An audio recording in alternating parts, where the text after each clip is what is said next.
la definición que aparece en el libro La educación encierra un tesoro. Es de Jacques Delors.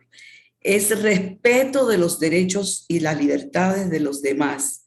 Es cooperación y solidaridad de las personas en procura de determinados propósitos vinculados al bienestar y la justicia social.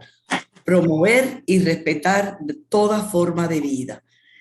Entendemos que de eso se trata. Dentro de nuestros objetivos como Comisión Nacional de Bioética, tenemos precisamente mucha coincidencia con esa definición, con esa visión, con esa perspectiva.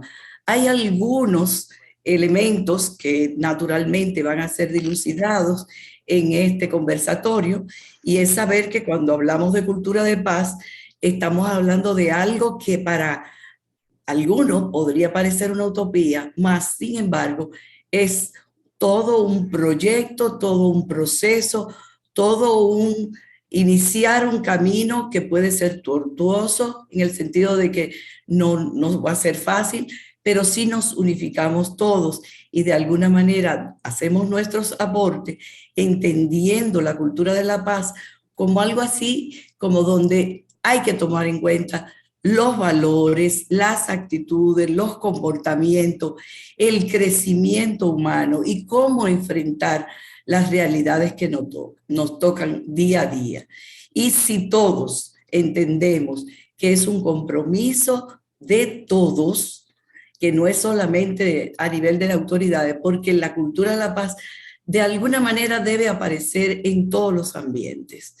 No solo podemos hablar de cultura de la paz en los centros educativos o en la familia o en los medios de comunicación, es en todo que debemos tener presente, que dependiendo de nuestros valores, nosotros vamos a asumir ciertas actitudes y de todo eso vienen los comportamientos. Esos tres elementos son fundamentales. De eso, naturalmente, vamos a analizarlo con más detenimiento, tanto el doctor Baleirón como el doctor Suazo, y todos podrán hacer sus cuestionamientos o sus aportes también en el tiempo que hemos decidido. Agradecemos infinitamente su asistencia, tanto a los miembros de la Comisión Nacional de Bioética, que veo muchos que están presentes. Estamos muy contentos de que así sea, pero también a invitados especiales, amigos y personas interesadas, incluso de otras áreas que han dicho presente. Aprovechemos el tiempo, tenemos dos profesionales que nos van a ayudar a comprender mejor sobre lo que es la bioética y la cultura de la paz. Les invito a poner mucha atención ahora al doctor Francisco Gómez, quien va a darnos unos datos muy breves de cada uno de los invitados especiales de esta noche. Fran, abre el micrófono. Buenas noches, muchas gracias. Yo privilegiado y honrado de poder presentar a dos amigos entrañables que han asumido como filosofía de vida la defensa de la dignidad y los derechos de los seres humanos. Se podría decir muchas cosas de ello, pero yo le voy a definir en tres palabras y es mi concepto: honestidad, solidaridad y humildad. No en discurso, sino en la práctica. Y me refiero precisamente, en primer lugar, a Julio Leonardo Baleirón Ureña, que es psicólogo y maestro, licenciado en psicología y maestro en psicología social comunitaria de la Universidad Autónoma de Santo Domingo, maestro en administración y planificación de la educación de la Pontificia Universidad Católica Madre y Maestra, y posgrado en metodología de la investigación educativa de la Universidad de British Columbia, Canadá, doctor en educación de Nova Southeastern University, profesor universitario, pleno en INTEC y actualmente coordina el Centro de Atención Psicosocial de muchas generaciones de profesionales de psicología de la UAS y el INTEC. Él ha definido 4 aspectos como su gran guía de vida. Primero, su familia. Dice que la familia está por encima de todo. Ella es su aliento, mi soporte, motivación constante. Los logros en la gestión de mi función pública o en el aula han sido y son importantes, más lo son, sin embargo, las personas con quienes me vincula esa gestión. Todo en la vida puede y debe cambiar, y para ello mi único límite soy yo mismo. Que mi vida siempre se asocie a la felicidad. Son los paradigmas de nuestro amigo Leo Valeiron. Miguel Suazo, figura bastante conocida porque ha sido maestro de maestros, es médico egresado de la UAS, con maestría y posgrado en sexualidad humana, magíster y postítulo en bioética de la Universidad de Chile y programa regional de la bioética OPS, consultor en éticas públicas y bioética. Ha sido director de la carrera de medicina, decano del área de salud INTEC, director del Centro INTEC de Bioética y su maestría bioética, que valga la aclaración, es la única universidad que ha impartido de manera formal la maestría en bioética, de la cual hay muchos egresados en nuestro país.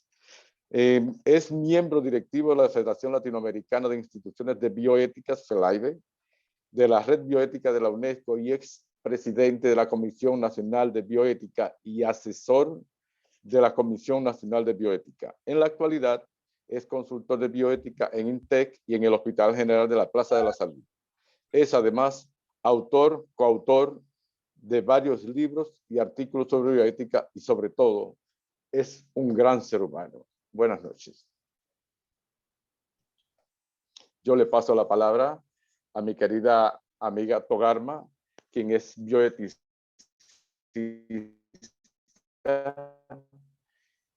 médico y va a ocupar de hacer la coordinación en el resto de la actividad. Buenas noches, Togarma. Los micrófonos son tuyos. Gracias. Muy buenas noches a todos, a todas. Feliz de poder ver a tantas personas queridas aquí reunidas alrededor de este tema. Y de verdad que es un honor y agradezco mucho a la directiva que me ha permitido poder conducir un poco esto que vamos a estar haciendo hoy, este conversatorio entre amigos. Así es que siéntanse en la libertad de escribirnos en el chat cualquier pregunta o cualquier comentario, inquietud, y pues yo voy a ser su vocera en este medio en estos momentos. Yo quería comenzar este conversatorio de amigos, con algunas palabras que he tomado del propio Leo, porque Leo ha estado muy activo, publicando haciendo muchas publicaciones, y una de ellas pues me llamó mucho la atención. Leo nos dice: la apuesta por una cultura de paz presupone el desarrollo y promoción de valores, actitudes y comportamientos que fomentan el vivir juntos.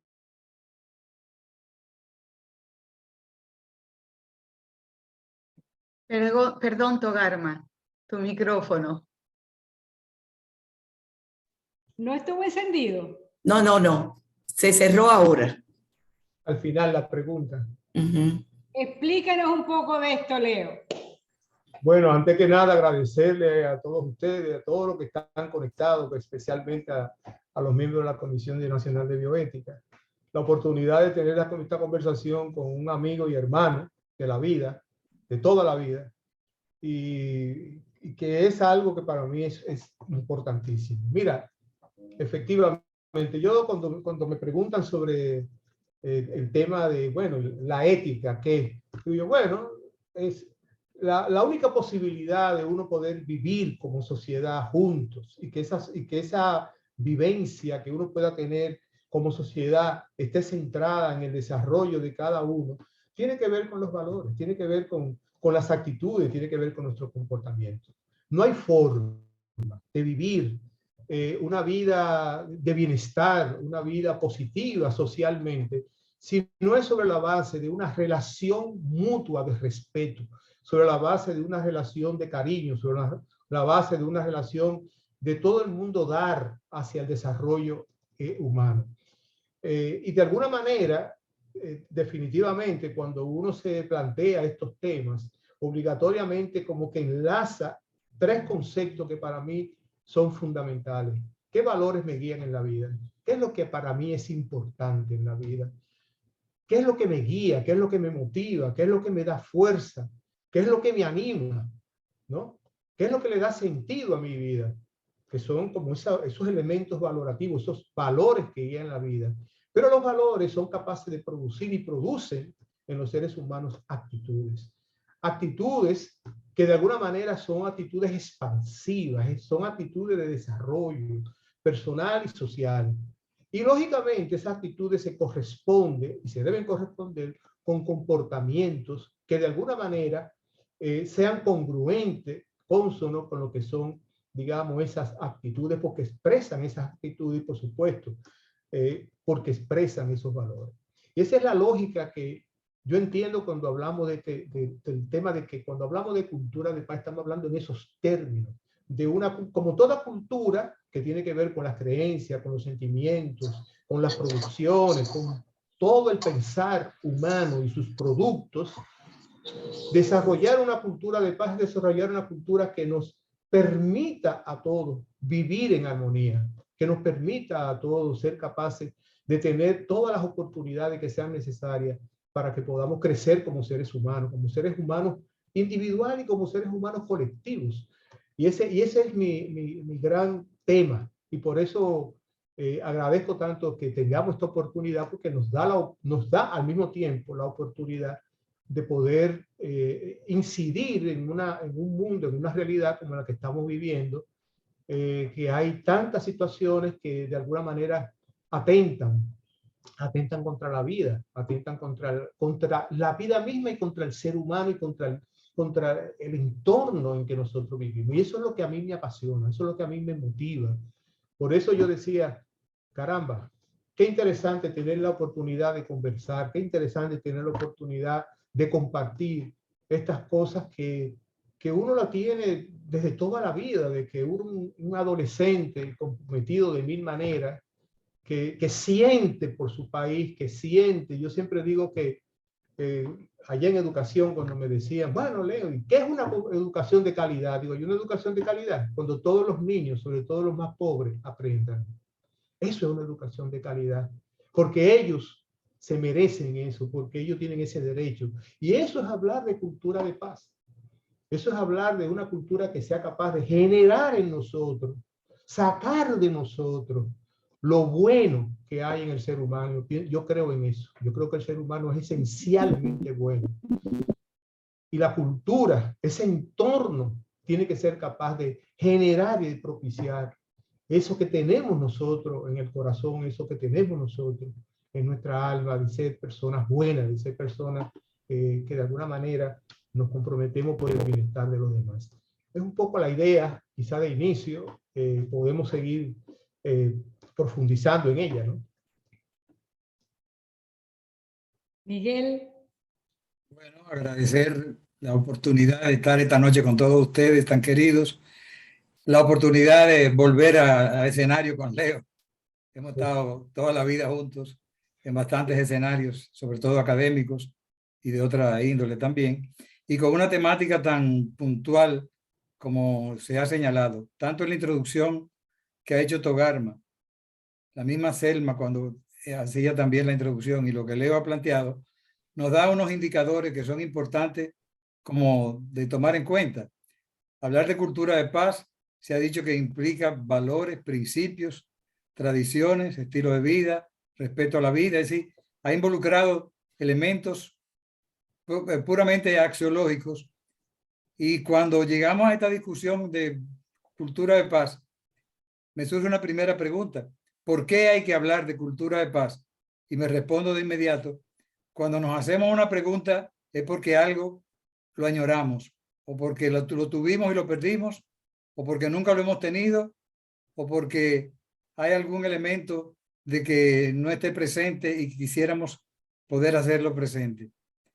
De manera que hay como una deuda que en estos momentos, primero va quedando claro de que no es lo opuesto al conflicto, no lo opuesto al a la violencia, porque sería muy fácil decir, si es solamente un tema de violencia, de atraco, de tal, basta con que hayan guardias y policías en la calle, y eso es para mí un ejemplo puntual, un operativo, no una cultura de paz, que a lo mejor haga falta, que a lo mejor tiene resultado, pero que no podemos venderla como la panacea de lo que es la cultura. El tema de cultura en general y vinculado al tema de los valores que ya Leo también introdujo, es que Leo hablaba de hechos, Leo hablaba de actitudes y Leo hablaba de valores.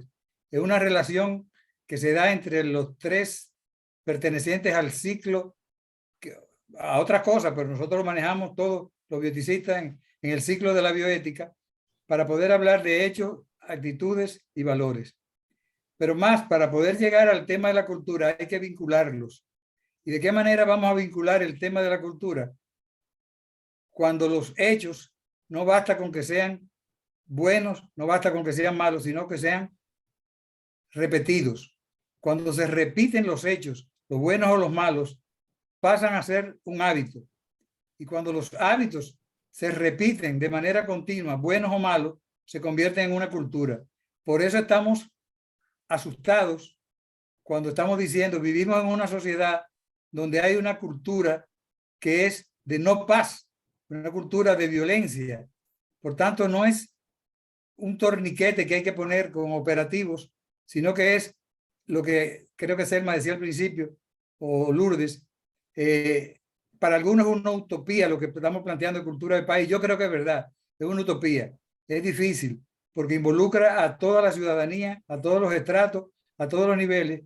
Y entonces estamos llamados a revisar cuál es la cultura imperante, con cuáles valores o no valores, porque al fin y al cabo lo que lo establece como una condición no es ni lo bueno ni lo malo, sino que yo entiendo que lo que le da el valor de cultura es cuando la sociedad lo asume como tal. Lo asume no necesariamente como bueno, sino como normal. Cuando para nosotros ir a la esquina, miramos a ver si no viene un motor. Cuando nosotros no queremos caminar a pie, cuando nosotros tenemos temor de ir a tal o hacer tal o cual cosa, estamos diciendo es porque hay violencia. Entonces nos está diciendo, hay hechos que se siguen repitiendo todos los días, que se han convertido en hábitos y ya es una cultura de la violencia. Cuando lo que estamos aspirando es a la cultura de la paz, la pregunta será, ¿cómo se puede cambiar eso? Y obviamente esa utopía se convierte en algo difícil, porque al fin y al cabo lo que estamos planteando es, lo que se está planteando es que tenemos que trabajar valores. Pero ¿qué pasa? Que es una sociedad donde en cualquier esquina y en cualquier periódico aparece educamos en valores cuando se hace una promoción de la escuela, o el propio ministerio, o los ministerios hablan de los valores. Y la pregunta está más profunda todavía, ¿de qué valores estamos hablando y de cómo se construyen los valores? Porque hasta ahora han sido valores predeterminados. Hoy hablemos de la paz y hablamos de la paz. Son valores que se han establecido por otros y que probablemente no guardan una relación directa con los hechos, qué es lo que está pasando día a día, repitiéndose como hábitos, que tendrá que ser tratado, trabajado para convertirlo en cultura. Pero ¿quién lo va a trabajar? Basta con que lo trabaje solo la escuela. Hemos visto en trabajos en que he participado de investigación que todavía hay una gran añoranza de la moral y cívica.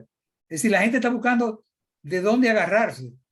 Y si lo que tiene de referencia es cuando era adolescente, hace 50, 60 años, y la moral y cívica, es querer volver porque son los esquemas que conocemos y probablemente vamos a ver esta noche que el reto es mayor que eso, que tenemos que trabajar temas de valores, pero tenemos que ver no solo cuáles, sino cómo se construyen, porque al fin y al cabo pudiéramos estar haciendo gente, formando, ayudando, colaborando en formar valores como la confianza, y eso no me quita que yo tenga de confianza en el que me va a engañar, en el que yo creo que me está engañando, o el lugar que tengo que llegar en carro porque le tengo temor a andar a pie o en otros medios. De manera que yo creo que esta noche el reto que tenemos y la oportunidad que nos dan de que Leo y yo pongamos algunas ideas para que luego abramos el debate, pasa por el eje de valores y principios que están en juego, pero fundamentalmente el respeto a la vida. La cultura de paz tiene que pasar por el respeto a la vida, a la calidad de la vida, y obviamente cuando estamos añorando que esta situación se pueda dilucidar, creo que hay un primer elemento que está planteado en la mesa. Estamos ante una situación de injusticia sostenida que se ha convertido también en parte de la cultura y es probablemente el que genere inicialmente como causa las consecuencias que estamos viviendo. Por ahí me parece que podríamos ir debatiendo, Leo. Así es. Sí, no, Miguel, yo pienso que efectivamente, como tú has señalado, no es un tema que uno dice, bueno, vamos a construir la cultura de paz y ya. No, eso es un proyecto permanente. Ese es un proyecto permanente. O sea, construir una nueva manera de sentirnos, de vernos, de relacionarnos, de valorarnos uno con otro, de apoyarnos uno con otro, es un proceso que envuelve a la sociedad toda en su conjunto. De hecho, Lourdes hacía referencia a ese libro tan hermoso de Jacques Delors, La educación encierra un tesoro, que yo siempre he dicho, muy leído, pero yo creo que muy pocas veces aplicado. Él dice, hay 4 cosas fundamentales en la vida y tienen que ver desde el proceso educativo, desde los niños en la casa, aprender a conocer, aprender a escudriñar, aprender a buscar, aprender a encontrar respuestas, aprender a conocer, a conocerse a sí mismo, a conocer al otro, a conocer su entorno, no hacerse preguntas. Yo siempre le digo a los estudiantes, lo que nos distingue a los seres humanos del resto de los seres vivos es que nosotros somos capaces de hacer preguntas y de buscar respuestas. Y buscar respuestas para transformar cosas. Entonces, aprender a conocer es un elemento fundamental. Lo otro que dice Jacques Delors es aprender a aprender. El gozo de aprender. El gozo de aprender. Yo lo digo a los estudiantes que con mucha frecuencia, cada clase para mí es un aprendizaje. Porque a veces, inclusive hasta en la forma en que busco para lograr que los muchachos comprendan, me obliga a repensar muchos esquemas. Y a veces sus preguntas, sus intervenciones, a veces yo he gozado mucho con un grupo de jóvenes que son de ciberseguridad y me hacen unas preguntas, porque yo tomo psicología social, y me hacen unas preguntas interesantísimas que tienen que ver con ellos, con el tema de la ciberseguridad, y que me obliga a pensar y me obliga a escudriñar. Entonces, ese aprender a aprender es fascinante en la vida cuando uno tiene esa oportunidad. Pero qué mejor también que aprender a hacer. Yo le digo siempre a los estudiantes, oigan, ustedes tienen que sentarse y pensar cuál es su proyecto de vida. ¿Para qué usted cree que usted vive? ¿A qué usted cree que usted vive al mundo? ¿Cuál es su propósito en la vida? ¿Hacia dónde usted va a dirigir todos sus esfuerzos? ¿Por qué usted quiere ser psicólogo, psicóloga, por Dios? ¿Para qué? Si no es para tratar de ayudar al otro, ayudar a la otra. Entonces hay que pensar en su proyecto de vida en función de su decisión, de lo que usted quiere ser como profesional. Persona y profesional es una síntesis que no puede dejarse de lado. Entonces, esa manera de aprender a ser persona que reconoce lo que es en toda su dimensión de lo que eso significa. Y lógico, lo que para mí es como decía al principio, la razón inclusive fundamental del tema de la ética, la bioética, aprender a vivir juntos. No andamos solos, no vivimos solos, vivimos en comunidad, vivimos en una sociedad. Yo digo que los otros días me preguntaban, bueno, ¿por cómo tú en un programa de radio que fue muy interesante, me dicen, ¿cómo tú puedes promover este tema de la cultura del país? Yo, bueno, un proyecto interesante puede ser el proyecto del buen vecino. Empecemos, inclusive, a saludarnos cuando nos vemos los vecinos. Eso, a saludarnos, a darnos los buenos días. ¿Cómo te está, vecina? ¿Cómo le ha ido? ¿Cómo van las cosas? ¿Cómo van los muchachos? ¿Qué están haciendo? ¿Le va bien en la escuela? Eso es aprender a ser buen vecino. El vecino, todo el mundo lo sabe. Es el individuo más cercano que uno tiene cuando hay una emergencia fuerte. Nosotros en mi casa, aquí tuvimos una experiencia con mi suegro, el padre de mi esposa, que vivió con nosotros hasta sus últimos días. Y hay un vecino al que yo tengo que reconocerlo, el gran apoyo que en un momento determinado ese señor me dio. Teníamos una emergencia, llamamos al 911 y el 911, señores, cuando yo le pregunté, ¿cómo lo vamos a bajar? Y dicen ellos, ¿y ustedes no tienen cómo bajarlo? Ellos no tenían camillas, ellos no estaban preparados. El vecino que me ve con ese lío me dice, ¿y qué es lo que pasa, don Leo? Digo, que tengo un problema. Eso se resuelve.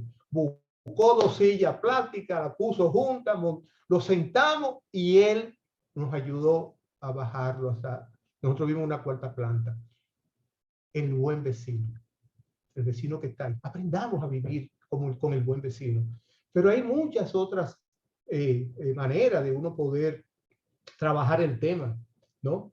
En términos de lo que tiene que ver con la escuela. En la escuela es un área, es un mundo de construcción de una cultura de paz. Miren, los muchachos de 8º grado, nosotros hicimos 2 estudios cuando yo estuve en el Instituto de Investigación del Ministerio de Educación. Hicimos 2 estudios de educación cívica y ciudadana.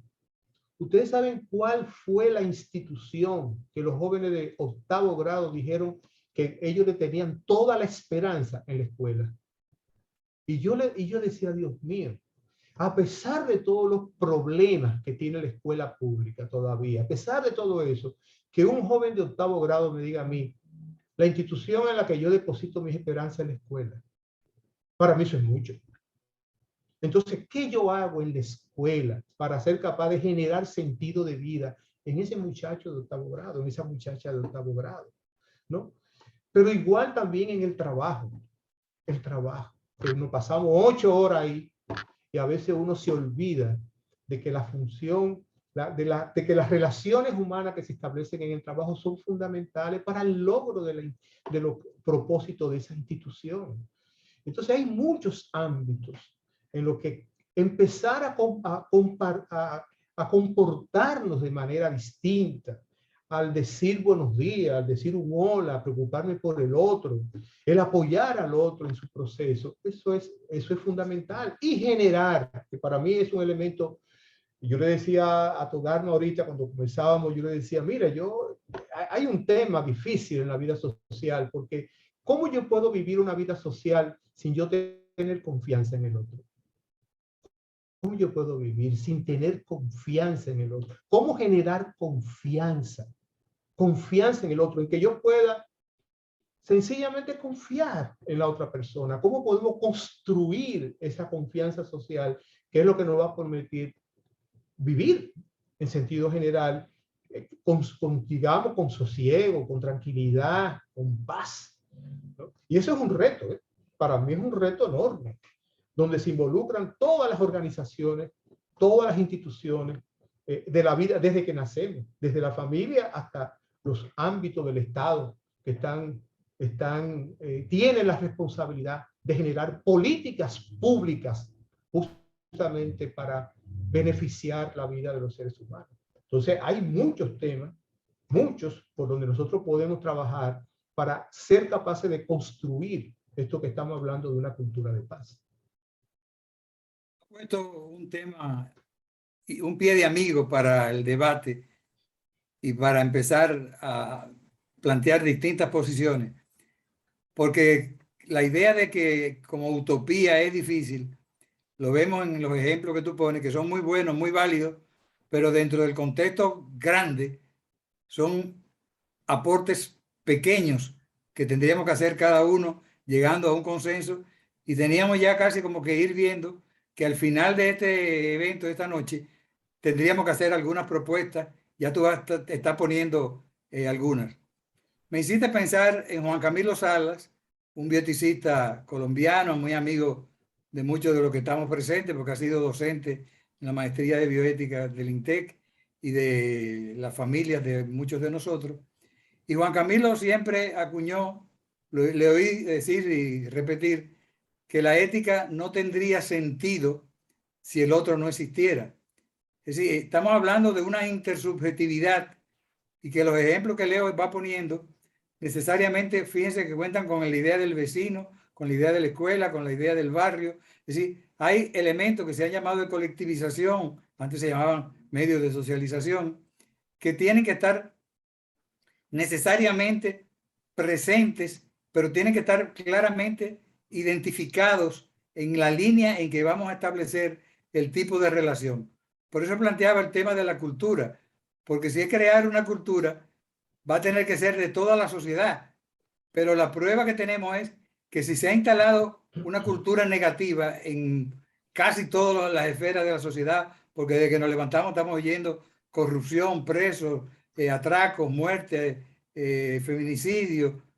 Cuando estamos viendo que eso se instaló como una cultura negativa, nos deja la misma posibilidad de pensar que es posible revertirla, pero que es difícil el cómo hacerlo, porque al fin y al cabo no todo el mundo está atracando, no todo el mundo es corrupto, sino que los que son menos y que están en contra de esa cultura de paz tienen más poder para intimidar, para imponer, para asesinar, para meter miedo, de manera que se va surgiendo dentro del espectro de lo que vamos debatiendo ya, que el tema de los valores será un protagonista, pero advirtiendo que va a ser un protagonista difícil de poder establecerlo, porque tendremos que ponernos de acuerdo no solo en cómo, en qué valor, en cómo se transmiten o se construyen los valores, sino también de qué manera se puede hacer que permee la sociedad cuando lo otro no va a desaparecer, porque digamos a partir de mañana en el decreto 2018 aparece que cambia la cultura del caos por el de la paz. Tiene que haber una transformación que incluye elementos de carácter político, que incluye desde el punto de vista, por ejemplo, de la bioética, que probablemente desarrollemos más adelante. Tendremos que verlo desde el tema de la bioética global, y eso nos va dando una visión global, como su nombre indica, a algo mayor que quedarnos en las intimidades de una bioética, una microbioética, por ejemplo, de seguir hablando de la eutanasia, del aborto. Es decir, si no lo relacionamos con el todo de eso que estamos planteando, nos vamos a ir quedando de nuevo en las minucias de las pequeñas cosas y del individualismo, cuando realmente el debate que tenemos es muy grande, pero pasa por los ejes, porque ya dijimos que la cultura de la paz pasa por principios, pasa por valores que han sido permeados, que nos hacen añorarlo y que vamos a tener que ver ahora en el debate de qué manera lo vamos armando, porque yo sé que el tiempo va a quedar corto si seguimos tú y yo solos. Pero bueno, son como las líneas generales que van saliendo. Los valores, los principios, tendremos que verlo cómo se van a armar, tomando en cuenta ese aporte del querido compañero Camilo Salas. Si la ética, si el otro no existiera, la ética no hiciera falta. A propósito, Miguel, sería bueno entrar en un pequeño detalle aquí de lo que nos dice Lilian Pagán. Lilian nos dice: una tendencia que me llama cada vez más la atención es la excesiva conectividad que se ve sobre todo en los jóvenes, que si bien tienen implicaciones positivas de ampliación del capital social individual, también tienden a crear comunidades cerradas, excluyentes, haciendo que fuera de esas comunidades las personas se convierten en extraños, con los que tienen poca relación. ¿Cómo se construye la confianza social necesaria para una cultura de paz y valores compartidos fuera de estas burbujas? Esa es una tremenda pregunta que la amiga Lilia nos está lanzando, y ese es un gran tema. El tema de las redes sociales hoy, yo me he puesto a discutirlo con los estudiantes en psicología, en INTEC, y a la verdad que los adultos prácticamente ignoramos todo lo que hay detrás de las redes sociales, porque usted se mueve en 3 redes, y que sé, y WhatsApp, y no sé qué, sí, pero los muchachos se mueven en otro mundo, en otro mundo. Y es un reto, Lilian, efectivamente, porque yo creo que hay que lograr crear referentes, que esos jóvenes puedan encontrar en sus contextos referentes entre ellos mismos, porque no miremos solamente hacia la vida adulta. Yo me niego a cuando se dice, no, porque la vida de nosotros, los adultos, nuestra vida, cuando nosotros éramos jóvenes, es mejor que lo de ahora. No, era distinta. Era distinta. Hay muchos jóvenes. Yo he conocido ya muchos jóvenes, porque estoy hablando mucho con los jóvenes, que tienen otra forma de ver y de actuar en la vida. Esos jóvenes pueden constituirse en referentes de otros jóvenes. Y yo creo que hay que lograr crecer esos liderazgos de esa juventud. Por eso inclusive yo digo, señores, para nosotros hacer lo que estamos haciendo, vamos a tener que acercarnos en actitud humilde a los influencers. Vamos a tener que acercarnos a los influencers, a jóvenes influencers que están haciendo un trabajo desde su perspectiva, y muy bien, muchos de ellos. A otros quizás les hace falta tener alguna que otra discusión sobre algún tema, pero están haciendo un trabajo. Hay de todo ahí, pero hay que acercarse a ellos, no negarlos. Hay que acercarse a ellos. Hay que meterse en ese otro mundo, el TikTok y todas esas cosas, que son las cosas que los muchachos hoy ven. Y no ven otra cosa, por Dios. Lamentablemente uno dice, no, porque están atrapados en ese problema, están atrapados en todas esas redes sociales. Bueno, en mi época no había redes sociales, habían otras cosas, y posiblemente mi mamá decía ¿y qué hace este muchacho atrapado en esas cosas? ¿Cómo ese muchacho se le ocurre? Está tomando decisiones de ese tipo. Porque la vida que ella vivió en su juventud definitivamente era muy distinta a la vida que yo viví. La vida que viven los muchachos hoy es otra, totalmente distinta. Yo creo que hay que hacer un esfuerzo de acercarnos más en humildad con los jóvenes y reconocer lo difícil de la vida misma con ellos, pero reconocer que en ellos hay muchos esfuerzos interesantes. Y para mí eso es un paso importante. No entrar a trabajar con ellos negando lo que ellos hacen. No. Vamos a centrarnos, vamos a acercarnos a ellos reconociendo las cosas que están haciendo. El mundo de hoy es complejo, ¿sí? El mundo de las redes sociales es más complejo de lo que nosotros creemos. Mucho más complejo. ¿Por qué razón usted mismo le ocurre que usted está hablando con un amigo, con una amiga de algo? Usted tiene el teléfono ahí que apagado. Usted está hablando con una persona, usted abre el teléfono y le sale un anuncio sobre lo que usted está hablando. A todos nos ha pasado eso. A todos nos ha pasado eso.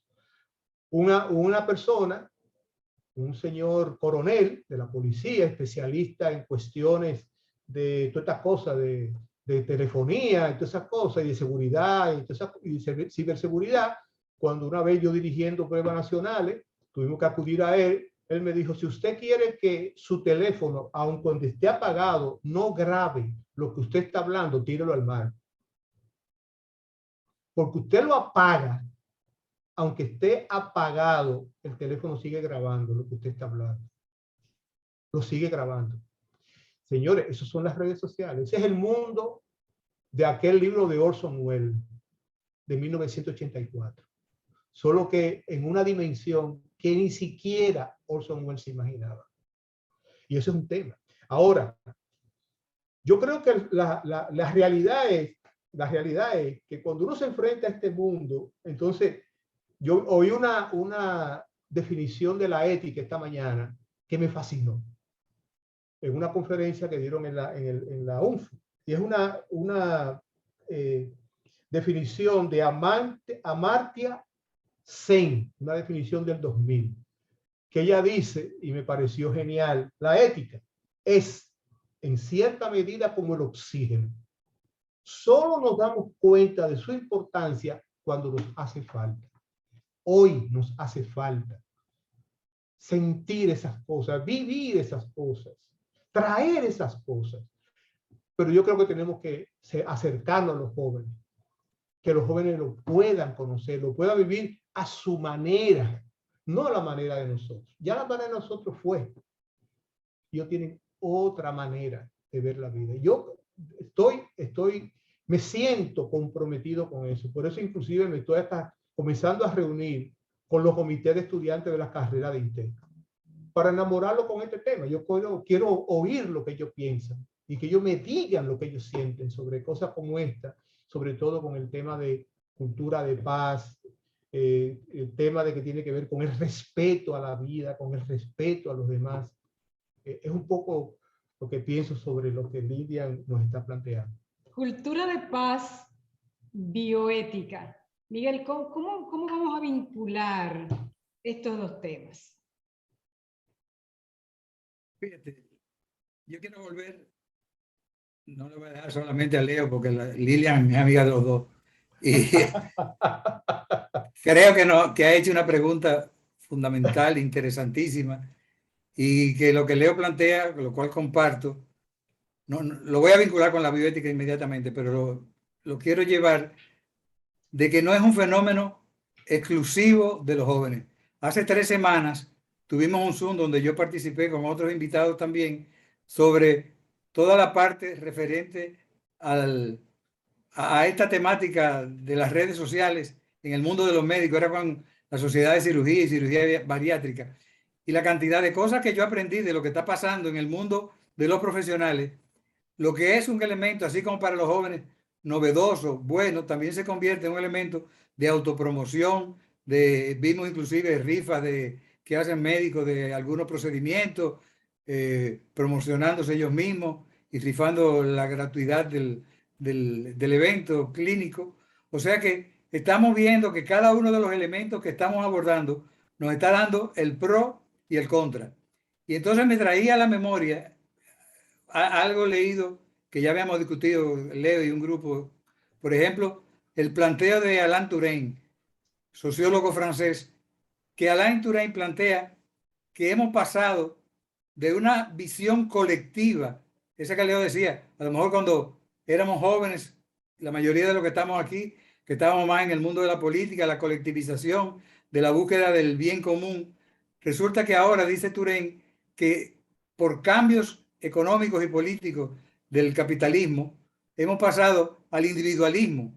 Y entonces lo está planteando como una situación dada, como una situación que existe, y no como una desviación momentánea o por la incultura de paz, sino porque es lo que está primando, de que tengamos un individualismo, y ya eso está dando razones a lo que estamos explicando de por qué los médicos plantearon ese tema el otro día, por qué Lina lo pregunte, por qué Leo lo responde. Es decir, hay pérdidas y ganancias, pero por ejemplo hemos perdido la posibilidad de reunirnos, la posibilidad de socializar. ¿Y qué plantea Touraine? Dice, es que se perdieron los medios de colectivización, se los llevó con el paso del capitalismo industrial al financiero, inmediatamente se ha llevado de paso todos los mecanismos de colectivización, y él dice que son la escuela, la familia, la religión, el barrio y los partidos políticos. Si estos elementos que se convirtieron en referentes, o que podían ser los referentes sociales, si es cierto, como lo plantea Touraine, estamos en la época del individualismo, tenemos entonces riesgos muy altos con respecto a estos elementos de la civilización, de esta nueva civilización cibernética, que aporta mucho, pero como tú dices, hay todo un capitalismo de la vigilancia, como se llama el texto que Jeffrey me hizo llegar y que no hay forma de leerlo por la cantidad de páginas que tiene, pero interesantísimo, porque habla del capitalismo de la vigilancia. Por lo que tú planteas, estamos siendo vigilados. Esa es la sociedad en la que estamos viviendo. Entonces me parece que el tema de la bioética tiene que partir del sujeto. ¿Quién es del modelo? El modelo individualista que está primando en la sociedad. Le tomo prestado eso a Touraine. Le tomo prestado a Adela Cortina, eticista española, que dice Adela en su libro Ética de la Razón Cordial, que estamos viviendo una ceguera emocional, que es lo que hace que se pierda el sentido de la compasión. Si lo sumo con el individualismo, la pérdida del sentido de la compasión y una ceguera emocional que impide al individuo mantener ahora elementos de sentimientos, que ella dice, tiene que pasar todo este proceso desde la ética, tiene que pasar por lo de cordial, no es de afecto y bueno, sino del corazón. Dice la razón cordial, de la razón del cerebro, tiene que pasar a la parte del corazón para que los afectos, la empatía y la compasión nos permitan tener como criterio poder padecer con el otro o gozar con el otro. Pero si estamos en una sociedad individualista, con estos elementos que estamos diciendo, que niegan la cultura de paz, la cosa es bastante difícil. Y la tercera, ayer tuve la oportunidad de verme con Jorge Ferrer, bioticista puertorriqueño y teólogo moral, que tiene unos trabajos excelentes. Somos amigos de mucho tiempo y muy queridos. Está invitado, no sé si ha podido integrarse esta noche. Él, en una de las citas que hace Jonathan Glover, un filósofo inglés, parte de que los grandes abusos morales comienzan cuando se le niega al otro la plena común humanidad. Vuelve al mismo tema circular. Estamos negando, estamos desconociendo la humanidad que hay en el otro y por tanto, por eso somos insolidarios, por eso somos poco colaboradores, por eso somos poco participativos y por eso se va predominando el concepto individual, de que la gente ande buscando lo mío, cada quien ande buscando lo suyo y dando respuestas individuales cuando tenemos una sociedad, como tú dices, que hay vulnerables y que Dilenia me va a decir que son vulnerados. Ya me está mirando por un cuadrito por allí, que no se dice vulnerable sino vulnerado, pero me lo aprendo. Los vulnerados son los que más están padeciendo este elemento que la ética tendrá que ponerse de frente en el debate.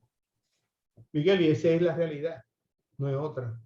Porque esa es la realidad que tenemos nosotros que enfrentar, no es otra. La realidad que nosotros vivimos en los años 60 era otra realidad, con elementos comunes. No. Definitivamente la pobreza, la exclusión, todo ese tipo de cosas. Pero hoy se nos suman otros elementos que nos hacen la vida un poco compleja. Fíjense, yo tuve una experiencia muy interesante con un grupo de estudiantes. Me dice una muchacha, una de las estudiantes me dice de que ellos cogieron un tema que yo a la verdad ni sabía de eso, estorqueo.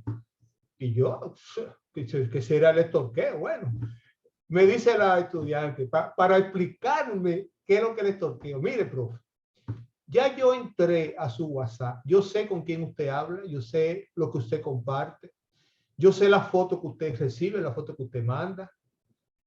Y digo yo, ¿cómo así? Digo, no, muy fácil. Desde mi teléfono, yo tenía acceso a su teléfono, yo tenía su número y yo podía entrar a su WhatsApp. Y me dice ella, y así con toda su ingenuidad, dice, usted sabe que yo lo quiero mucho porque yo sé de las cosas que usted habla, yo sé de las cosas que usted escribe. Y ahí todas esas cosas. Digo yo, mi hija, pero eso es invasión de la vida privada. Dice, sí, pero a mí me lo hacen. Así con toda su ingenuidad, a mí me hacen eso y yo siempre, todos los muchachos me lo hacen. Y bueno, ella dice que ya entiende que ya no está haciendo nada malo, vamos a decirlo así en términos morales, nada malo con invadir la vida privada de otro. Señores, ese es el mundo de hoy. Ese es el mundo de hoy. La vida pública, la vida privada, eso prácticamente no existe. Ahora, esa es la realidad. Y en ese mundo es que nosotros tenemos que crear referentes nuevos. Los referentes nuestros fueron otros, de otro contexto. Hoy hay que crear referentes nuevos. Y para crear referentes nuevos, eso es un trabajo que hay que hacerlo con los jóvenes. Los jóvenes son los que tienen que hacer eso. Tienen que definir sus referentes. Tienen que definir sus referentes. Posiblemente nosotros, bueno, los muchachos me estiman, me dicen ellos, que me quieren muchísimo, los estudiantes, y a lo mejor es verdad, yo no lo sé, pero ellos tienen que crear sus propios referentes. Y ese es el trabajo que yo creo que también nosotros tenemos que hacer, porque el gran problema que tiene el joven de hoy es la ausencia de referentes. La ausencia de referentes. En eso que tú planteas es muy cierto. Cada generación tiene sus propias manifestaciones de la época y de sus convicciones. Pero a esta que estamos entrando, que es la que toca ahora, no hablar de la de nosotros, tenemos retos, porque si bien es cierto que eso es así, eso tiene implicaciones como tú lo estás diciendo, porque tú estás invadiendo mi privacidad, pero ya yo estoy viendo en todo lo que estamos hablando, de dónde va saliendo, por ejemplo, la falta de confianza, de dónde va saliendo la poca solidaridad, por qué el individualismo que habla Turén, podemos verlo también en el encierro que cada quien hace en su propio teléfono, en su mundo cibernético. ¿Por qué no nos relacionamos con los otros? Estos son los retos éticos que nos plantea la realidad moderna que estamos viviendo y que será parte de la cultura de paz. porque inclusive cuando tú hablas de los jóvenes, necesariamente tus referentes y los míos y de muchos de los que estamos aquí son académicos. Pensamos en los universitarios, pero están los jóvenes del campo, están los jóvenes de los barrios, están los jóvenes que están en el mundo sano, los que están en el mundo comprometido con la violencia, con la búsqueda de satisfacer sus necesidades. Y es lo que hace que tengamos entonces una realidad muchísimo más compleja todavía en la forma en que podemos aportar. Claro que tú me dirás, hay que hacerlo de donde cada quien está. Yo estoy en la universidad y lo puedo hacer en la universidad.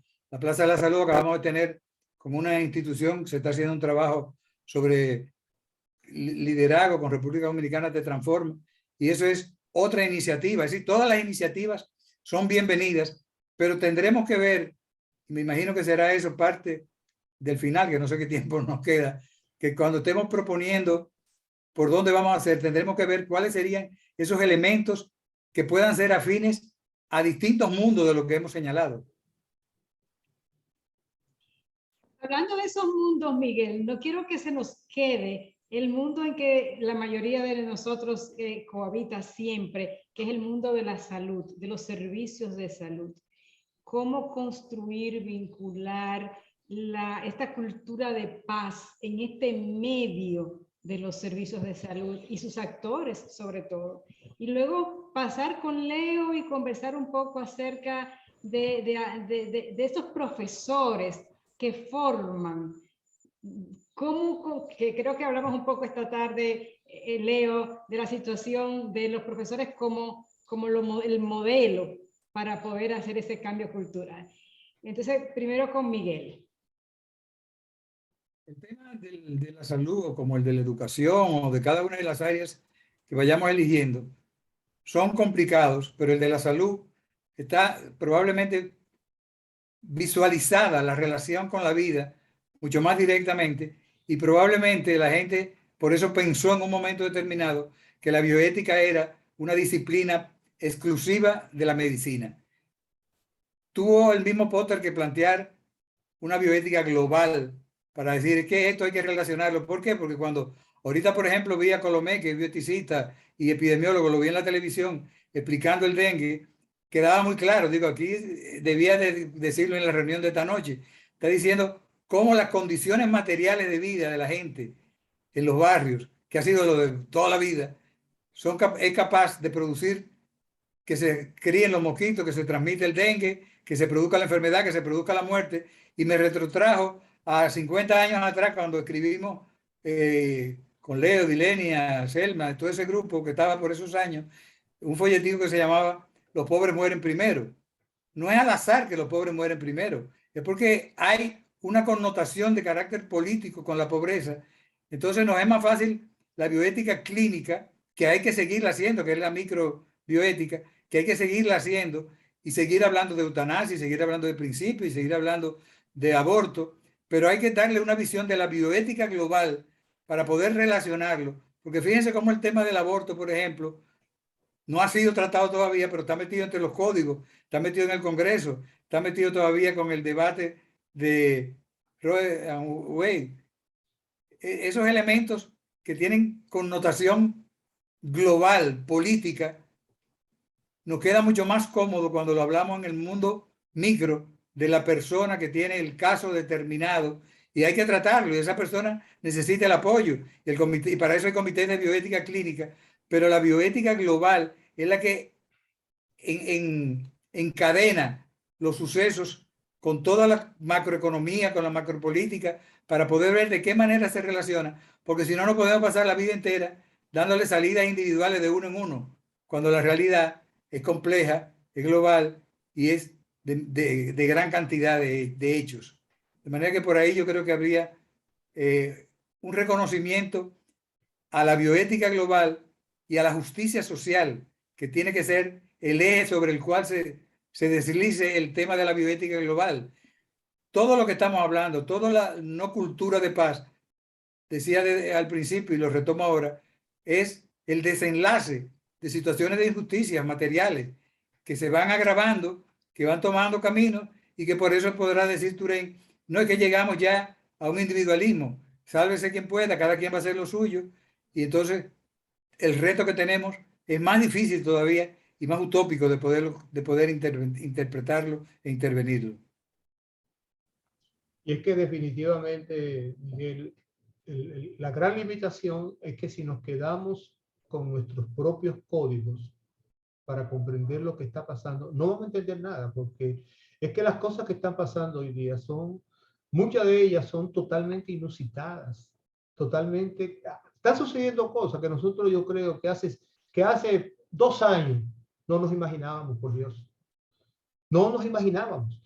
Yo tengo una conversación con los 2 hijos míos varones constantemente con un tema de unos líos que hay, de la computadora, la nueva generación de computadoras. Entonces ellos comienzan a explicarme a mí sus cosas de ingeniería y me dicen, papi, acuérdate que el lenguaje de la computadora es lenguaje 0110. Y cada cosa de esa tiene un valor, 0 tiene un valor, 1 tiene un valor, pero ahora en la nueva cosa que hay, tecnología, es que 0 puede ser 1 al mismo tiempo. Y 1 puede ser al mismo tiempo 1 y 0. Señores, uno dice, ¿y eso qué significa? Oh, que eso nos va a cambiar la vida totalmente. Como nos la cambió el celular. El celular no cambió la vida, aunque no nos diéramos cuenta, pero no las cambió. Las cosas se van transformando. Ese mundo es un mundo complejo. Ahora, yo creo que hay que trabajar con la juventud, con los jóvenes. Con los jóvenes. Bueno, yo tengo el tema, yo estoy con los jóvenes que son universitarios y sobre todo que están fundamentalmente en IT. Tengo un proyecto que lo estoy desarrollando con un grupo también de jóvenes sobre hacer un estudio de la cultura juvenil urbana a nivel nacional. Me planteé el reto de hacerlo a nivel nacional. Estamos desarrollando ese proyecto para tratar de acercarnos a los jóvenes de los barrios, a todos los jóvenes, para tratar de comprender cosas que definitivamente hoy, ¿no? Voy a admitir mi ignorancia, no la sé. Por ejemplo, hoy día, cuando esta mañana alguien decía, no, porque el mundo de hoy es el mundo de toquicha, yo no sé lo que es, pero bueno, es que toquicha es lo que el mercado vende y es lo que el mercado compra. Ese es el gran problema de ese tema. El mercado nos impone a nosotros un montón de cosas, porque eso es lo que se vende. Ahora, ¿qué hago yo? ¿Me ciego y no miro para allá o trato de comprender esa lógica? Para ver desde la comprensión que yo tenga de esa lógica, bueno, ¿qué alternativa de otro tipo yo puedo ofrecer o yo puedo plantear? Cuando digo yo, no es yo la persona, sino los sujetos que se involucren en procesos como estos, ¿no? Para mí es un enorme reto y por eso yo digo que una de las cosas que tenemos que trabajar también es trabajar el problema desde los medios de comunicación. Yo creo que hay que ir a los medios de comunicación. Instalar este tema hay que instalarlo en los medios de comunicación, en los programas de radio, en los programas de televisión, en la prensa. Instalar el tema, sobre todo en las redes sociales. Una vez me dijeron a mí en el instituto, un muchacho me dice a mí, ¿usted quiere que cuando se ponga en el Google, cuando se ponga calidad, la primera cosa que aparezca en Google sea el instituto? Porque eso se hace. Y efectivamente, hicimos un asunto ahí con él, lo pusimos un acuerdo y efectivamente, cuando ponían calidad, si no era el primero, era el segundo. Y se paga, Leo. Eso se paga. Y eso hay que aprenderlo a hacer. Eso hay que aprenderlo a hacer. Porque y voy a introducir un tema nuevo, pero no es nuevo. Tenemos que cambiar el relato. Tenemos que cambiar el relato. Hay que construir un relato nuevo. Hay que instalar en la mente un relato nuevo. Justamente es lo que vienen comentando por aquí Bernardo, y nos dice, ciertamente es lo que dice Lilian, el ciberespacio es un lugar que tiende a mostrar otra cara de las personas desde su masificación, hace que unas décadas y que hace que muchos sitios web o redes sociales se comporten como tribus. Tribus. Y Rosaura nos dice precisamente alternativas, ese es el reto. ¿Qué, cómo, quiénes? Y Elsa coincide mucho, me ha dado la oportunidad de mencionar algo Dice, me parece que el Dios mercado no va a parar hasta que no nos haga cenizas a todos. Nuestro sistema neoliberal que creímos que era un modelo económico y se ha convertido en un modelo de vida. Y que no podemos dejar también de mencionar la cultura de paz y nuestra madre tierra, nuestro medio ambiente, que como me decía alguien, está gritando del dolor que estamos causando.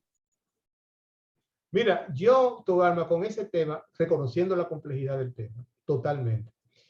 Pero si yo me instalo ante el problema diciendo, yo voy ya camino a la destrucción total, entonces yo me cruzo de brazos. ¿Para qué voy a seguir fuñendo con esto? ¿Para qué? Si vamos a la destrucción total, señores, no perdamos el tiempo, tratemos de hacer lo que podamos hacer mientras tanto y ya, dejemos esto. No, yo no quiero perder la esperanza. El tema de la bioética es esa, Leo, nadar contra corriente.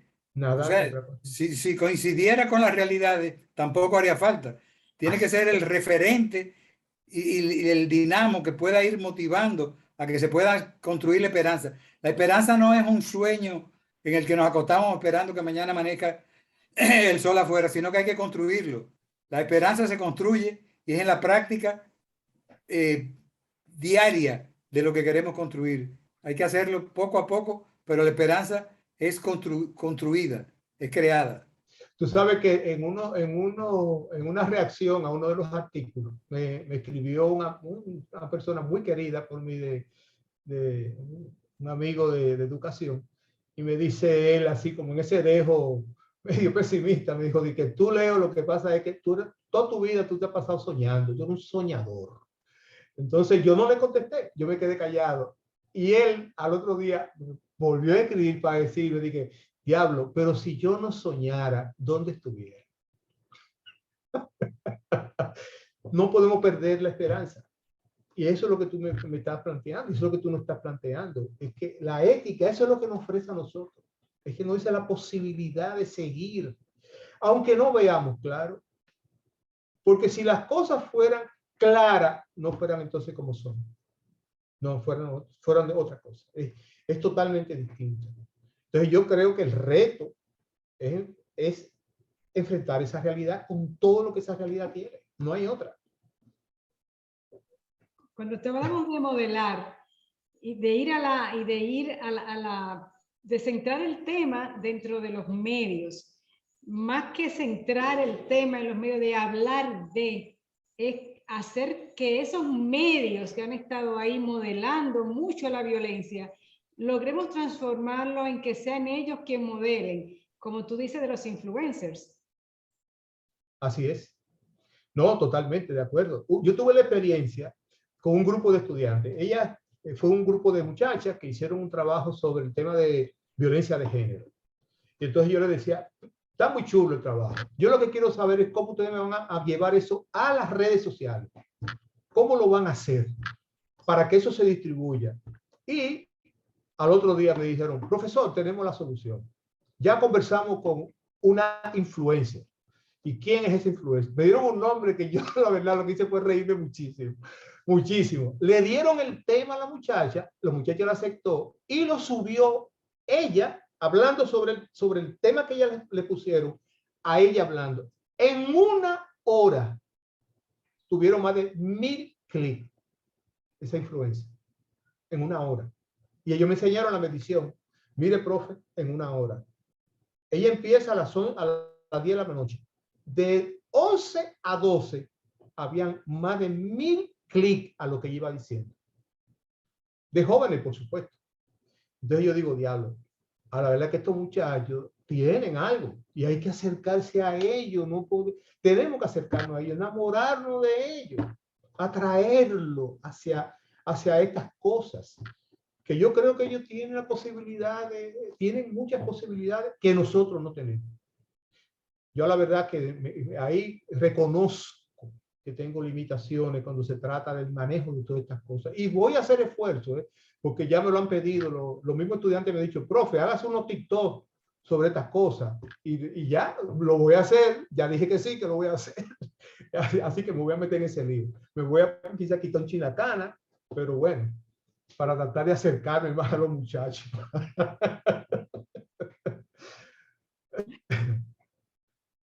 con Miguel, pues todo este mundo volvemos a volver a vincular esta cultura de paz con ya lo propositivo. Hemos hablado de la parte que ya los problemas locales, globales, cómo insertar todo este tema, cómo insertar toda esta nueva visión, porque ya lo que resulta creemos nosotros que es aquí, nos afecta a todo el mundo y lo que todo el mundo pues nos afecta aquí. ¿Cómo traerlo? Fíjate que hay visiones diferentes de distintas instituciones y distintos autores. Ahí cuando hablo de autores, meto una cuña.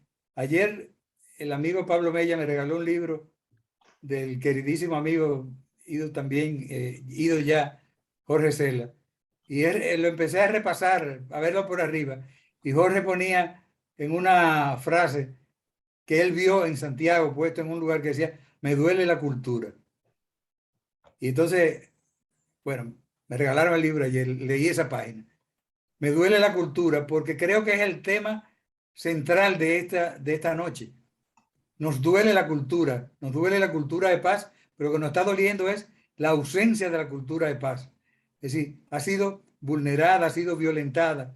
Entonces hay propuestas que yo creo que tienen que quedar incluidas en el cómo, que tendrá que ser discutido en otro lugar. Pero, por ejemplo, FELAI, de la Federación Latinoamericana de Instituciones de Bioética, y Jorge Ferrer, que fue su pasado presidente, ha insistido mucho en el tema de la justicia social. Tiene que estar presente la justicia social. La red bioética con el tema de los derechos humanos, que tiene que estar presente. Los propios derechos humanos están discutiéndose la ampliación de la lista de derechos y uno de los derechos que está por incluido es la cultura de paz. Eso habrá que definirlo. Entonces es una tarea que hay que construir.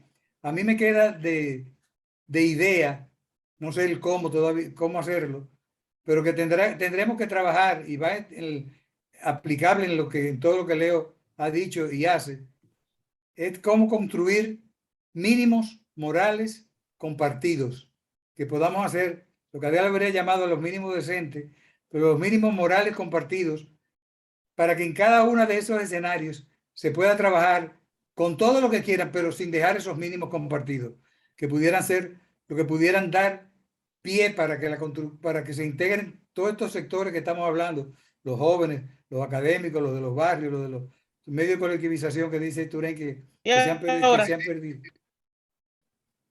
han perdido, para que los podamos rescatar. Y me parece que termino diciendo, creo que lo que nos vamos enfrentando es cada vez a menos códigos y cada vez estamos llamados a más procesos deliberativos, que lo que sea tendrá que incluirlo, no sé qué ni cómo, mínimos morales compartidos, deliberación moral y lo que tenemos ya en las propuestas de las instituciones que trabajan con bioética global para América Latina. Y serán mínimos, Miguel, que tiene que ser construido por los jóvenes. Yo creo firmemente, o sea, este es el mundo de ellos. No, y es parte de la ética discursiva, que tienen que participar lo que son los actores. Si ellos no participan, la deliberación no sirve, la deliberación es método. Estoy hablando, como tú planteaste al principio, de hechos y actitudes, pero tiene que ser con esos actores que son los verdaderos artífices de las situaciones que estamos viviendo. Así es. Con la participación de ellos, naturalmente, pero creo que tiene que trabajar un poquito la experiencia de los que ya somos más viejos, los que hemos vivido un poco, no solo para evangelizarlos, ¿verdad? Y llevarlos hacia lo que nosotros creemos que debe de ser, sino para construir juntos con ellos. Leo, tú que has vivido tanto tiempo en la parte de la educación, ¿cómo construir junto a ellos? Mira, lo primero, y ha sido mi actitud permanente, es de estar siempre escuchando. Yo le digo a los muchachos, miren, yo creo que lo fundamental, y que eso es lo que yo quiero aportarle a ellos, siempre lo digo, es cuáles son las preguntas que tenemos que hacer, cuáles son las grandes preguntas que tenemos que hacer. Y con ello me pongo a trabajar esas preguntas que tienen que ver con su propia vida, preguntas que tienen que ver con su entorno, la pregunta que tienen que ver con su desarrollo personal como jóvenes y como profesionales, construir preguntas. Y que entonces ellos busquen respuestas con la esperanza mía, ahí viene un tema más complicado, que yo pudiera llegar a ser referencia. Pero yo no soy el que decide ser la referencia. Es igual que el problema de los liderazgos. Nadie dice, soy el líder. Usted podrá decirlo. Pero si el grupo no le atribuye a usted el liderazgo, usted no es ningún líder. Usted será una persona que dice ser el líder. Entonces, yo no puedo decir, yo soy el referente. No, eso es imposible. Él puede definir si yo soy su referente en términos de... Y para mí ese es un tema, lo que tú estás planteando es un tema importantísimo, ¿sí? En el sentido de que yo no puedo ir con mis esquemas mentales como si fueran el esquema mental. No, no. Yo tengo que ayudarlo a ella a construir sus propios esquemas, a construir su propia manera de entender la vida, buscando referentes. En estos días escuché a una jovencita que me visitó al instituto, allá al centro, una jovencita psicóloga graduada de la UNF. Me agradó enormemente, una persona con mucha capacidad de comunicación. Me dice que estaba en la escuela de aquí, de cerca de INTEC, pero que ella pidió su traslado a Cristo Rey. Digo yo, a Cristo Rey, usted. ¿Y a qué escuela? Dice, a la escuela nocturna, y me dio el nombre, una escuela nocturna de Cristo Rey. Y yo le pregunto, dígame, ¿cómo le ha ido en la escuela nocturna? Y dice, qué difícil. Lo primero con lo que se encontró fue con un muchacho tremendamente agresivo, pero que ella lo desalmó cuando ella, conversando con él, lo que le dijo, él le dijo, bueno, ¿y a usted qué es lo que le interesa de esta escuela? Y ella le dijo, no, lo único que me interesa eres tú. Y que tú puedas sacar provecho, que tú puedas sacar el mejor provecho de lo que ocurre en la escuela. Y el tipo lo que le dijo, ¿cómo? Pero a mí nadie nunca me había dicho eso, que yo pudiera ser una persona importante. Nadie nunca me había dicho eso. Eso solo, dice ella, lo atrajo a donde mí. Entonces él viene a conversar conmigo. O sea, yo creo que hay que tener fe en que eso es posible. Ahora, hay que tener una paciencia muy grande, hay que tener un acercamiento. Cada uno a los niveles a donde pueda acercarse. Yo creo en eso. Yo creo en eso. Antes de darle la palabra a Miguel, porque ya tenemos que ir, lamentablemente, irnos despidiendo, comentar lo que nos dice Rosaura. Circularidad y horizontalidad permiten ese espacio de darnos a conocer para encontrarnos en el camino, aprender a reconocernos en esa construcción. Qué valioso este encuentro que me recuerda el verbo esperanza de Pablo Freire. Recuperar la confianza en la humanización de la salud y la educación. Y entonces, pues yo le voy a hacer la pregunta a Miguel, que siempre nos hacen y que siempre contestamos igual. Miguel, ¿y qué dice la bioética de todo esto? Es una provocación de todos los bioeticistas que pasaron por las aulas, porque ciertamente la idea, aspiración, es que tuviéramos la solución. ¿Qué dice la bioética? Y eso es deontología, por eso decía cada vez menos código y más deliberación, porque la bioética no dice nada. Ayer le contaba a un grupo de amigos de la vez que vino Javier Gafo, cura jesuita fallecido ya, que era bioticista, biólogo molecular y una eminencia en su tema, y le preguntaban, ¿la bioética es católica? Él decía, la bioética no es católica, la bioética es secular, el que soy cura soy yo. Aquí pasa lo mismo. Usted le pone los valores suyos a la bioética, sus contenidos a la bioética, y usted le da el sentido moral que siempre estará referido a la búsqueda del bien común. Termino con una idea de que todo lo que hemos dicho es un reto y es lo que en bioética se llama la pendiente resbaladiza. Es como el equilibrio, el equilibrista que va caminando por el hilo y es una pendiente que resbala. Entonces nos vamos inclinando hacia un lado hacia otro con los riesgos de equivocarnos, de caernos, pero tratando de preservar las ideas y voluntades con que hemos señalado el diálogo de esta noche. Les agradezco su amable paciencia para escucharnos esta noche. No te me vayas todavía. No, no, no. Muchos han venido con la esperanza de encontrar algo más aquí, algo más. Esta iniciativa que ya se está llevando a cabo, ¿qué más podemos hacer? ¿Cómo podemos vincularnos? Veo que muchos me han dicho un poquito de eso, me han escrito. Y a partir de aquí, ¿qué?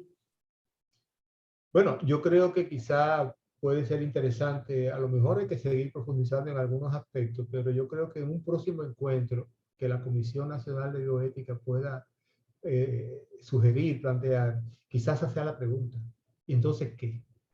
¿No?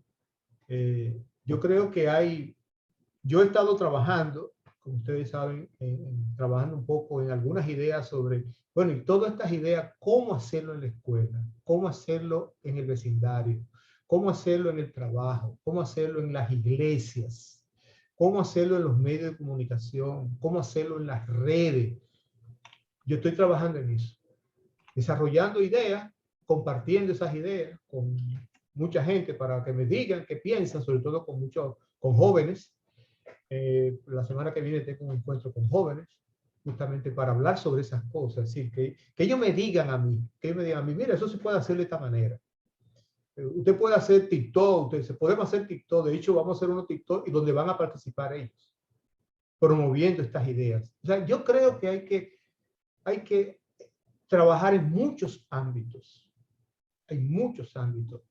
Para mí un ámbito siempre importantísimo, pero ya estoy muy lejos de ello, es la escuela. Señores, la escuela incide en 1/3 de la población dominicana. La escuela tiene 2.8 millones de niños, la escuela dominicana. 2.8 millones de niños. Planteaba un grupo de amigos de educación, yo le decía, ¿por qué no nos centramos en el nivel inicial, en los primeros grados de primaria? ¿Por qué no nos centramos en una pedagogía de la ternura? Y me dicen ellos, pero Leo, tú estás viendo loco, ¿qué es eso? Yo digo, sencillo, es la ternura, en que el niño aprenda, la niña aprenda a hablar sobre ellos, sobre lo que sienten, sobre cómo lo viven, que lo puedan dibujar, que lo puedan construir con masilla, que lo puedan hacer de 1000 maneras. ¿Por qué no hacer una pedagogía de la ternura? ¿Por qué no somos capaces de meternos en eso y cambiar las lógicas? Porque yo creo que hay un librito de Marco Villamán que yo creo que hay que recuperarlo, cambiar las lógicas. Hay que cambiar las lógicas. Si queremos una realidad nueva, no podemos seguir haciendo lo mismo. Yo estoy confiado en que tenemos que acercarnos. Ojalá que una actividad como esta la podamos hacer también con jóvenes. Y que ellos hablen, y que ellos participen, ¿no? Yo confío mucho en eso. Yo confío mucho en los jóvenes.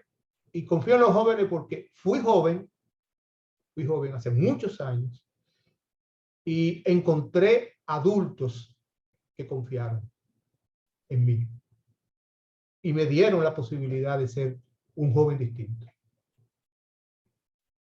Gracias.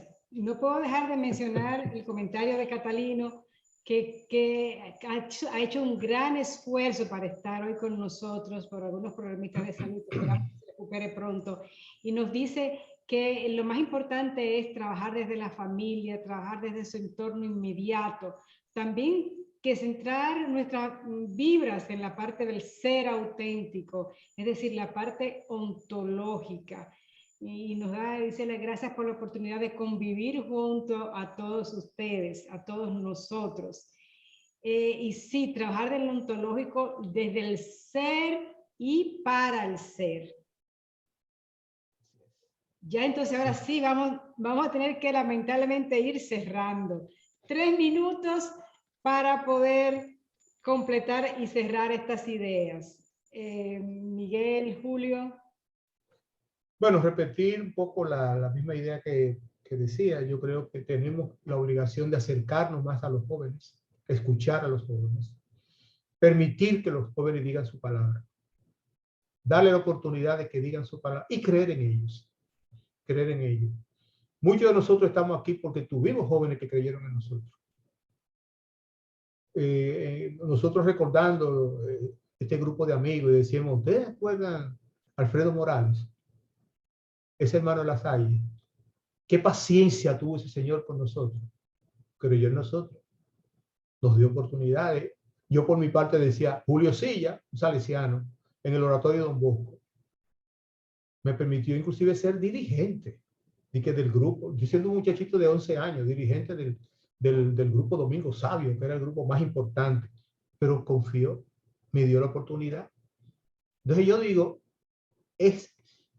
yo no sé si ese es el esquema, pero yo sí creo que hay que creer en los muchachos. Hay que acercarse a ellos y creer en ellos. Ellos tienen potencialidades. Esa es mi visión, mi actitud frente a este problema. Gracias, Leo. Miguel. De cierre, retomar lo que hemos planteado como fundamental. Tenemos claro que hay que crear la cultura de paz, que hay que trabajarla. No sabemos el cómo. Sacamos de aquí de conclusión que hay que seguir profundizando, de que es un ámbito muy amplio, que hemos tocado lo que son los más cercanos, a lo que estamos más allegados, como es el caso de los estudiantes, el caso de los jóvenes, pero es más complejo de ahí todavía, porque es la cultura de la paz, y la paz para todos, y terminar ratificando que la bioética nada contracorriente, es una esperanza que se construye cada día, y es como siempre tengo la imagen del mar y del malecón o la playa, que tú ves el horizonte, mientras más te acercas, más te ruedan el límite. Entonces llega un momento que tú dices, o esto nunca llegamos, o esto es utópico, y yo creo que al final es así. Es una construcción continua y hay mucha gente que está trabajando en el país, en otros países, de qué manera poder coincidir con esta gente, porque es lo que va a permitir que podamos tener esos horizontes más cercanos y nuevos aportes de parte de gente que está dedicada a estos temas también. Agradecerle a ustedes por su presencia, a los que han participado, a los que nos han asistido, y a los organizadores, la moderadora, la Comisión Nacional de Bioética, agradecerle por la invitación que nos han hecho y volver a juntarnos a Leo y a mí en el escenario. Y entre paréntesis, Togarma, ya hay una persona que en el chat dijo, si se va a trabajar de esa perspectiva con los jóvenes, me incluye. Qué bueno que puedo poder llegar aquí con todos ustedes y con esta asistencia que ha sido masiva, nos ha sorprendido. Y como aprendí de Miguel cuando nos dice, justo cuando ya me sabía las respuestas, ya me han cambiado las preguntas. Ahí vamos, ahí vamos. Señores, muchas gracias por venir. La paz no se nos da, no nos cae del cielo. La paz se construye. Sobre todo, se construye esta nueva cultura. Y somos los responsables de hacerlo juntos, todos. Muchísimas gracias por estar con nosotros y esperamos que nos sigan acompañando en otros escenarios que cree justamente la Comisión Nacional de Bioética, cumpliendo su misión de crear estos escenarios para debatir, para deliberar lo que son temas muy puntuales y actuales en nuestra sociedad. Muchísimas gracias y muy buenas noches.